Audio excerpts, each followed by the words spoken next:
Hi, Assalamualaikum. Welcome back. And today we're going to continue our series on autism. So let's start with the first question. I wouldn't say perceive, but the way they experience in a particular situation can be very unique and it's very intense. Number one, hypersensitivity. They may be overly sensitive to sound, lights, texture, smell. They are oversensitive to these four elements, so they tend to become less comfort. Can even lead to anxiety and meltdown. On a ratio basis, a child with ASD can actually absorb 20 different sounds at one go. Okay, that's number one. Secondly, you have the opposite, which means they are less sensitive to sensations such as pain or temperature. So this, we are looking at children who are on the PDD, that means the pervasive developmental disorder category, which is usually, they say, simply put, the very low functioning. That means you don't really see reactions coming out of them. Children with ASD, they are always seeking for sensories. They love sensory experiences such as spinning, rocking, or chewing of objects. There is a difficulties of changes. Okay, so you suddenly change the routine or environment can be very overwhelming and distressing. That means changing the routine in terms of time, the position of objects that you keep. So if you are in your center and you put them in one particular table, they are very comfortable. The next day, you please don't go and change them to another corner. It's not going to happen.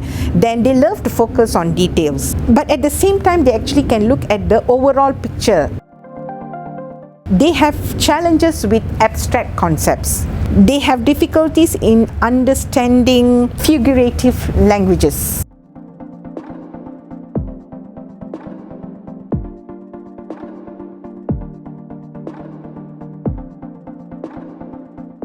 Why is it that routine is so important to children with autism?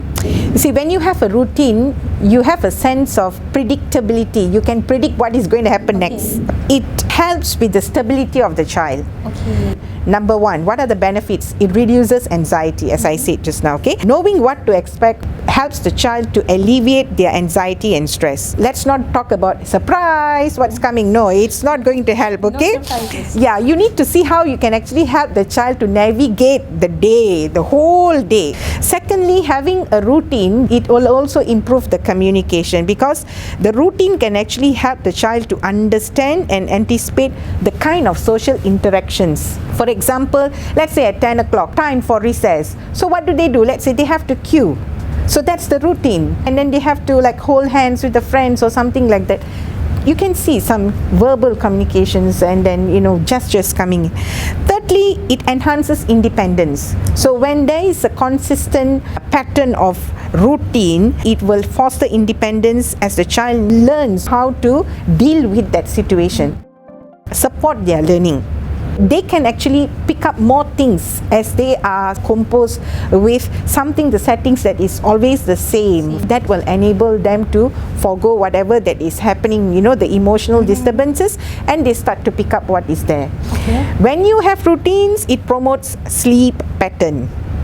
So you need to have a consistent bedtime routine so they will rest well, and then the next day you can expect it's a happy day. How the sensory sensitivities impact their daily lives? Loud noises, bright lights, crowded spaces. Let's say we are talking about malls, for example. You have a lot of outlets with different sort of triggering colors to draw the attention of people. But since they are oversensitive, they are very, very intense with colors, the tones of the colors. So that's where you can see them having difficulties. And then the other sensory difficulties we're talking about is transitions. When you make changes in the routine or the environment can be very, very challenging because you already disturbed the predictability and the security of the child. Why do children with autism tend to have a strong inclination towards detail-focused thinking? It can also present challenges in certain situations, okay? For example, difficulties with abstract thinking and narrow focus on some things. It will deviate the child from being socially interactive.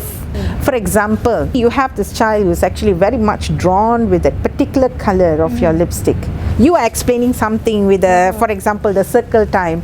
Instead of listening, instead of participating, what does the child do? Look at my lips. Yeah, and trying to focus, how is this, and then there's so much of that color is going into them and making them to understand how it actually takes place, how is the color appearing. How can parents actually support children with autism's unique way of seeing the world?